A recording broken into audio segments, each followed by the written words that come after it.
இயேசு என்ன சொன்னாருன்னா, என் ராஜ்யம் இருக்கு பாரு, என் நாடு இருக்கு பாரு, அது மாதிரியே உன் நாட்டையும் மாத்திருன்றார். Heaven on earth.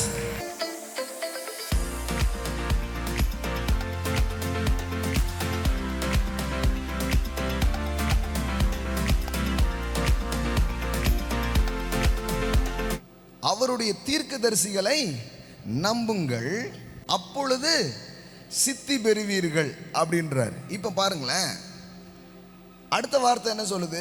நீ வெற்றி அடைகிறதுக்கு இதுதான் வழி, நீ நிலைப்படுவதுக்கு இதுதான் வழி. நீங்க எந்த வசனத்தை எடுத்து, ஒரு வசனம் சும்மா எடுத்து படிங்களேன், அந்த வசனத்துல என்ன இருக்குன்னு பாருங்க.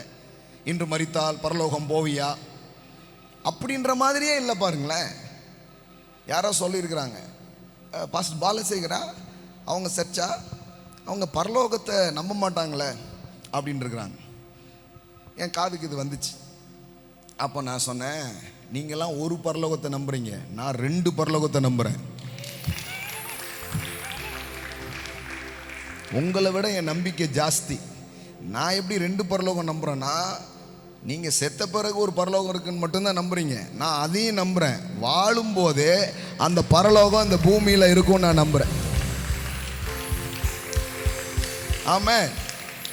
இனிமே யாராவது கேட்டா சொல்லிடுங்க, நீங்களாம் 1 தான் நம்புறீங்க, அவர் 2 நம்புறாருன்றீங்க.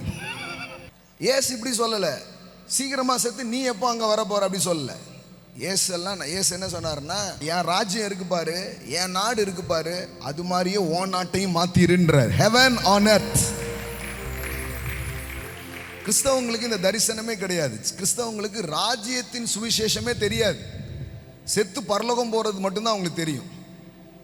செத்து எல்லாரும் பரலோகம் போனா கடவுள் இவ்வளோ அழகான பூமி எதுக்கு உண்டாக்கினாரு?